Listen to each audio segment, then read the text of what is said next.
బీహార్ దంగల్ మొదలైంది. పసుపు కుంకుమ తరహాలో బీహార్లోని 75 లక్షల మంది మహిళలకు ఒక్కొక్కరికి 10,000 రూపాయల చొప్పున నితీష్ ప్రభుత్వం జమ చేసింది. అటు దేశంలోని అగ్రనేతలంతా బీహార్లో పర్యటిస్తున్నారు. 40,000 కోట్ల ప్రాజెక్టులకు ప్రధాని మోదీ శంకుస్థాపన చేశారు. మరో 4-5 రోజుల్లో బీహార్ అసెంబ్లీ ఎన్నికల షెడ్యూల్ రాబోతోంది.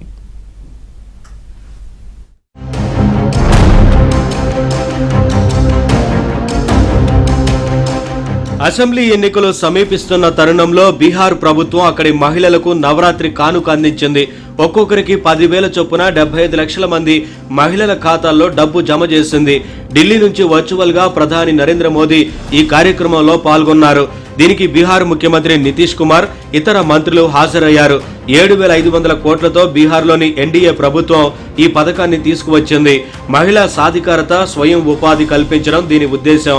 ప్రతి కుటుంబంలో ఒక మహిళకు ఈ స్కీమ్ కింద 10,000 నేరుగా అందాయి. తర్వాత వివిధ దశల్లో ఆ సహాయం 2 లక్షల వరకు ఉండనుంది.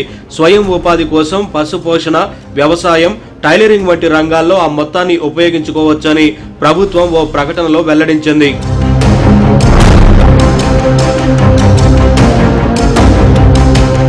బీహార్ అసెంబ్లీ ఎన్నికల్లో మహిళా రోజ్గార్ యోజనను ఎన్డీఏ కూటమి గేమ్ చేంజర్ గా భావిస్తోంది. మహారాష్ట్రలో కూడా ఇలాంటి స్కీమ్తోనే ఎన్డీఏ కూటమి విజయం సాధించింది. కేంద్ర హోంశాఖ మంత్రి అమిత్ షా బీహార్లో పర్యటిస్తున్నారు. ఎన్డీఏ కూటమి నేతలతో సీట్ల సర్దుబాటుపై అమిత్ షా చర్చించారు. బీహార్ అసెంబ్లీ ఎన్నికల కోసం బీజేపీ పదునైన వ్యూహాన్ని రచిస్తోంది. బీజేపీ ఎన్నికల రాష్ట్ర ఇన్ఛార్జిగా కేంద్ర మంత్రి ధర్మేంద్ర ప్రధాన్ ను నియమించారు. గెలుపు గుర్రాలకే టికెట్లు ఇస్తామని బీజేపీ అధిష్టానం స్పష్టం చేసింది. పారదర్శకంగా అభ్యర్థుల జాబితా పంపించాలంటూ దిగువ స్థాయి నాయకత్వానికి అమిత్ షా ఆదేశాలు జారీ చేశారు.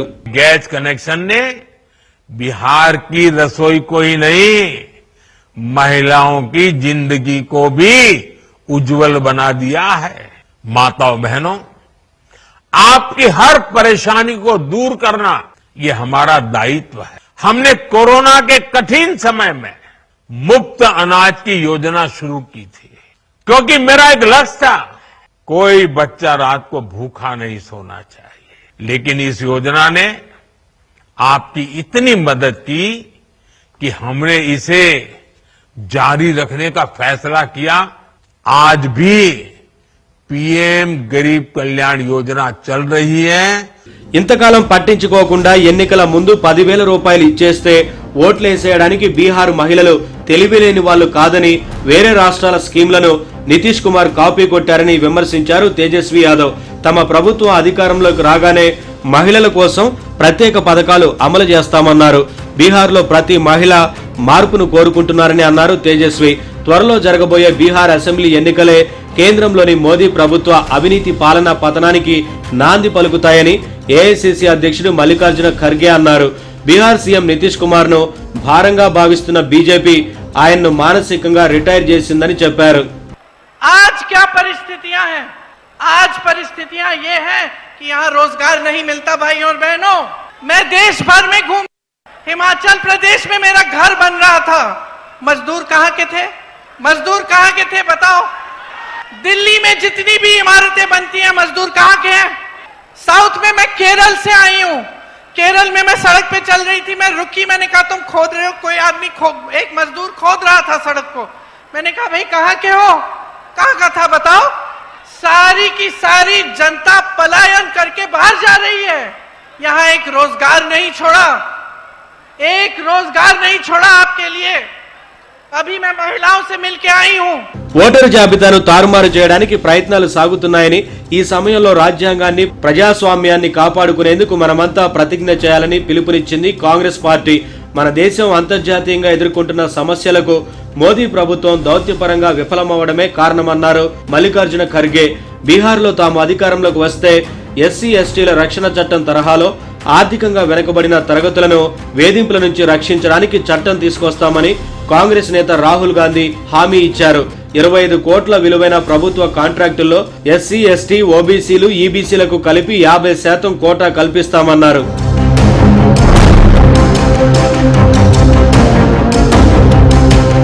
1990వ దశకం నుంచి అక్కడి రాజకీయ పటంలో కనిపించకుండా పోయిన కాంగ్రెస్ పార్టీ మళ్లీ యాక్టివేట్ అవుతోంది.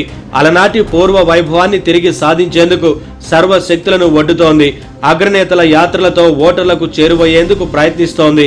ప్రియాంక, రాహుల్ సహా కాంగ్రెస్ అగ్రనేతలంతా బీహార్లోనే ప్రచారం చేస్తున్నారు. ఇటీవలే రాష్ట్రంలో 16 రోజుల పాటు ఓటర్ అధికార యాత్రను రాహుల్ గాంధీ నిర్వహించారు. బీహార్ తమకు చాలా ముఖ్యమనే సందేశాన్ని రాష్ట్ర ప్రజల్లోకి పంపేందుకు తొలిసారిగా పట్నా వేదికగా CWC సమావేశం నిర్వహించారు. 10 రోజుల పాటు రాష్ట్రంలో హర్ ఘర్ అధికార యాత్రను ప్రియాంక నిర్వహించారు. బీహార్లోని 3.41 కోట్ల మంది మహిళా ఓటర్లపై కాంగ్రెస్ పార్టీ ప్రత్యేక ఫోకస్ పెట్టింది.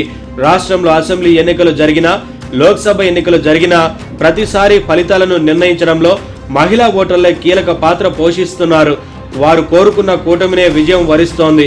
గత 3 దశాబ్దాల్లో బీహార్ గడ్డపై ఎదురైన చేదు ఫలితాలతో మేల్కొన్న హస్తం పార్టీ దిద్దుబాటు చర్యలను మొదలుపెట్టింది.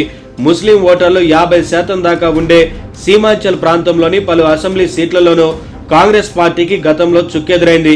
ఇక్కడ ఎంఐఎం వైపు వారు ఆకర్షితులవుతున్నారు.